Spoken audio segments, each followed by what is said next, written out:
বন্ধুরা চলে এসেছি রান্নার কাছে। দেখুন এই যে এখানে নিয়েছি কিছু চায়না ইলিশ, এই যে কিছুটা ভেজে নিয়েছি আর এগুলো আবার ভেজে নেব।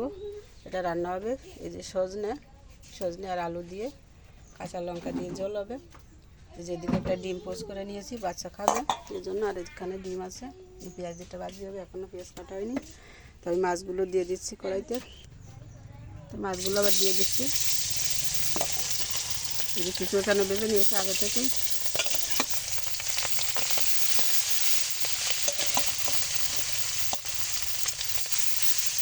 এগুলো কিন্তু চায়না ইলিশ।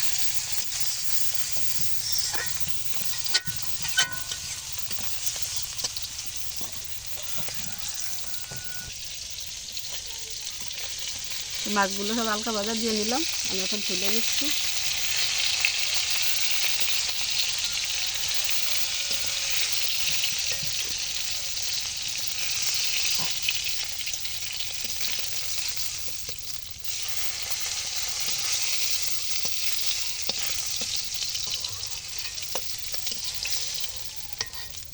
এটা কিন্তু ইলিশ মাছের একদম ছোটো ভাই বলা যায়, একদম ইলিশ মাছের গিরান। তো এই জন্য ইলিশ মাছটা কিন্তু অতিরিক্ত বেশি ভাজলে কিন্তু জলেরটা শক্ত হয়ে যায়, এই জন্য একটু হালকা ভাজা দিয়ে নিলাম। আমি ওই তেলের ভিতরে আর একটু তেল দিয়ে দিচ্ছি।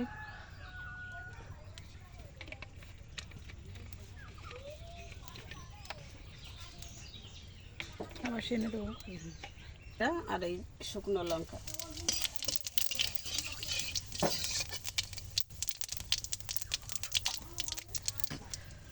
তো ফোড়ন তো ভালো করে ভেজে নিলাম। আমি আলুগুলো আগে দিয়ে দিচ্ছি।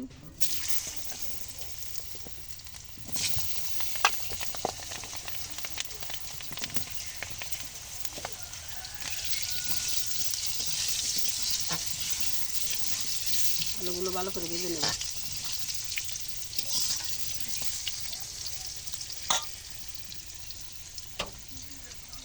আলু তো সুন্দর করে ভেজে নিলাম, এখন এই সজনেগুলো দিয়ে দিচ্ছি।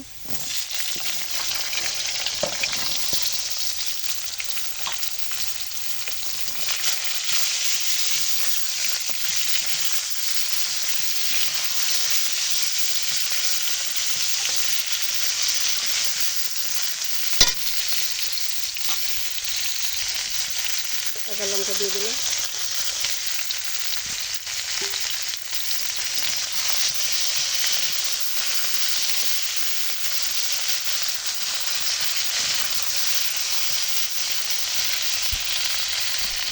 হলুদ দিয়ে দিলাম।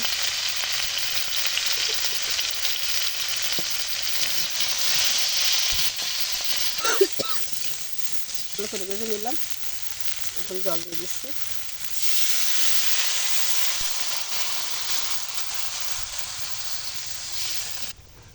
তরকারিতে খুব সুন্দর জাল উঠে গেছে। এখন হলুদ দিয়ে দিচ্ছি, 1.5 চামচ দিলাম।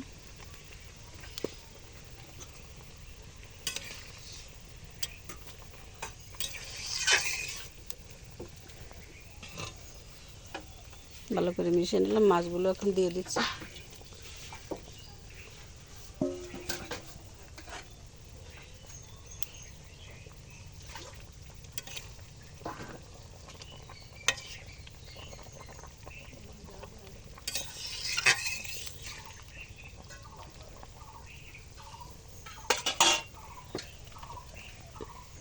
ঢাকা দিয়ে দিলাম।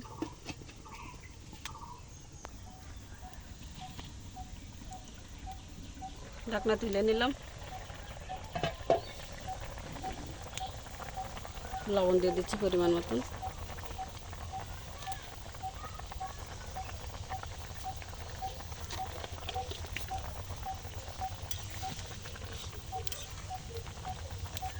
সুন্দর করে একটু মিশিয়ে দিচ্ছি।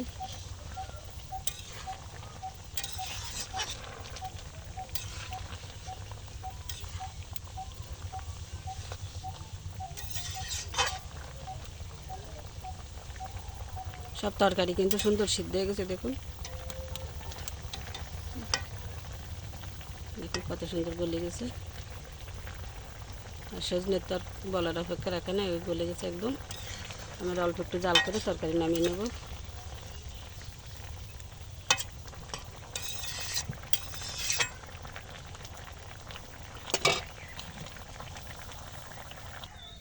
তো বন্ধুরা এই যে তরকারি নামিয়ে নিয়েছি, দেখুন তরকারি যে নামানো হয়ে গেছে। তো কেমন লাগলো রেসিপি আপনাদের কাছে? ভালো লাগলে কমেন্ট করে জানাবেন। আর এখন আমি একটু ডিম ভাজি করে নেব। এই যে ডিমগুলো নিয়েছি, 3টে ডিম একসাথে। এখানে কাঁচা লঙ্কা এখনও দেয়নি, যেহেতু আমার বাইপু আছে ছোটো, ও খেতে পারে না, এই জন্য ওর জন্য আলাদা করে ভেজে নিই, তারপরে কাঁচা লঙ্কা মিশিয়ে দেবো। তো আমি এখন ডিম ভেজে নিচ্ছি, কড়াইতে তেল দিয়েছি, দেখুন তেল কিন্তু গরম হয়ে গেছে প্রচুর।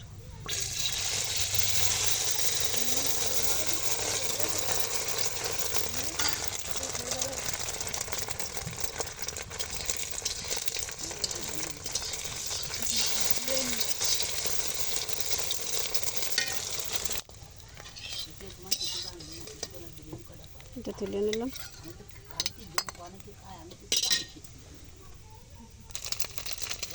ডিম দিয়ে দিছি আবার,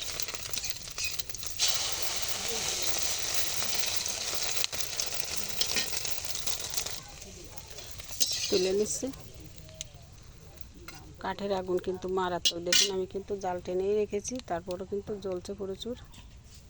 তো বন্ধুরা রান্না কিন্তু হয়ে গেল সব কিছু। এই যে মাছের তরকারি, আর এর আগে আছে, আর এই পাশে আছে ডিম ভাজি, এই যে। আর এদিকে আছে কিন্তু সব নিরামিষ সবজি, যেহেতু কালকে একাদশী ছিল, সে একাদশী পালনের জন্য কিন্তু এই পাশে এই যে শাক ভাজি করা হয়েছে, এখানে ডাল আছে, আর এখানে আছে বেগুন ভাজি, আর শাক আছে আলাদা। আর এদিকে আবার এই যে কড়াইতে দুধ কিন্তু জাল করার জন্য দেওয়া হয়েছে, এই যে হালকা আঁচে রেখেছি, এটা কিন্তু আস্তে আস্তে জাল হয়ে যাবে সুন্দর করে। তো বন্ধুরা সব মিলিয়ে কেমন লাগলো আজকে আমাদের এই রান্নার রেসিপি কমেন্ট করে জানাবেন। তো সবাই ভালো থাকুন, সুস্থ থাকুন। আজকের মতো এই পর্যন্তই রাখছি। তো বন্ধুরা সবাই এতক্ষণ কষ্ট করে আমার সাথে থেকে ভিডিওটি দেখার জন্য সবাইকে অসংখ্য অসংখ্য ধন্যবাদ। নমস্কার সবাইকে।